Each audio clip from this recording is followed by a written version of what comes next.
Hey, what's going on? I'm Matt O'Leary, back with another video. Today we'll be talking about Jeff Ulbrich, the Jets' new defensive coordinator.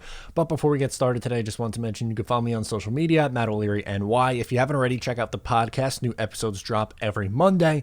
And you can also check out the new merch, link in the description down below. So let's talk about him. He started with the Atlanta Falcons last year as an assistant head coach and the linebackers coach before Dan Quinn was fired and before Raheem Morris took over as head coach. Then he was promoted to defensive coordinator for the final 11 games of the season last year with Atlanta. One of the biggest things that Morris said about Ulbrich is that his energy is always there and it's authentic, and he's able to show that to the players. And that was put on full display during his time at UCLA when he was getting into it on the sidelines with Jim Mora. There's a lot to like about this guy's intensity, which kind of reminds me of Robert Saleh on the sidelines. So it's not surprising that the two have linked up once again. They worked together under Pete Carroll in Seattle in, I believe it was 2011. So they have experience working together, and it's really no surprise that someone like Saleh is attracted to someone like Ulbrich in this situation and his coaching as well. He was also a player for the San Francisco 49ers from 2000 to 2009. He had 488 tackles and this legendary goatee and mohawk combination, which is absolutely worth the hire just based off that. Kidding, obviously, but that screams early 2000s middle linebacker, doesn't it? So let's get to the good from when he took over as defensive coordinator last year for the Atlanta Falcons. So in the first 5 games, the Falcons defense was downright terrible. They were allowing 32.2 points allowed in their first 5 games. And then during the final 11 games of the season, that number went down to 23. That is a huge difference. And I know it's not a full season sample size, but still 11 games is a massive chunk of the season.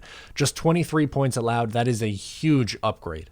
And in the second half of the year, they had some pretty steep competition. Yes, they struggled against Tampa Bay, and Tampa Bay scored over 30 and I think over 41 of the 2 times against this defense. But they held the Saints. They played them twice to 24 and 21 points. They held the Kansas City Chiefs to just 17. Yes, Patrick Mahomes was playing that day. That was probably his worst game of the season.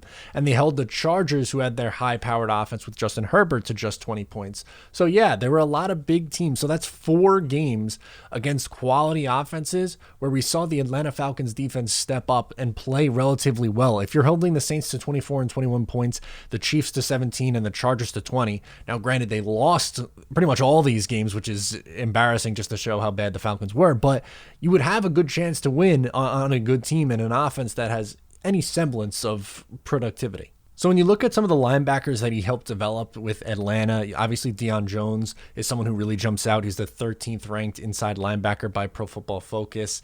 You also have a rookie this year, Michael Walker, who's a promising rookie season as well as an outside linebacker. And then Foye Oluokun, a 6th rounder in 2018, worked his way up to a starter in 2020 and had 117 tackles, which was he a phenomenal linebacker? No. To me, Deion Jones is the better of the two, obviously.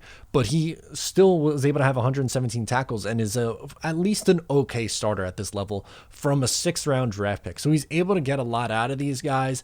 And my hope is that he can continue to develop, along with Robert Saleh, who has experience as a linebackers coach, can get C.J. Mosley back to form. That would be phenomenal after he missed the last 2 years. He played pretty much just one game for the Jets over 2 years, the 3 quarters against Buffalo, and then he barely played against the Patriots in 2019 before opting out in the 2020 season.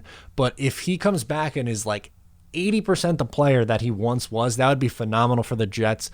And just overall, I think he would fit the mold that Robert Saleh is going for. He's trying to change the culture with the Jets. He's trying to bring a different energy, which is completely different than the last staff had. And yes, I understand Greg Williams is a loudmouth, aggressive kind of a coach, but I think Ulbrich takes all the good qualities of Greg Williams in the fieriness on the sidelines, but without the bounty gate. So that obviously is a huge advantage to Ulbrich. But I'm excited to see what he could do with this defense. Let me know down in the comments below what you think of the defense. I'm going to be excited to see what he does with Robert Saleh. He's going to call the plays, obviously, as Saleh said yesterday that he is not going to call the defensive plays. He did take over calling the defensive plays last year in Atlanta down the stretch. So all signs point to him being a capable defensive coordinator. Let me know again what you think in the comments below or on social media. Subscribe if you're new, and I'll talk to you next time.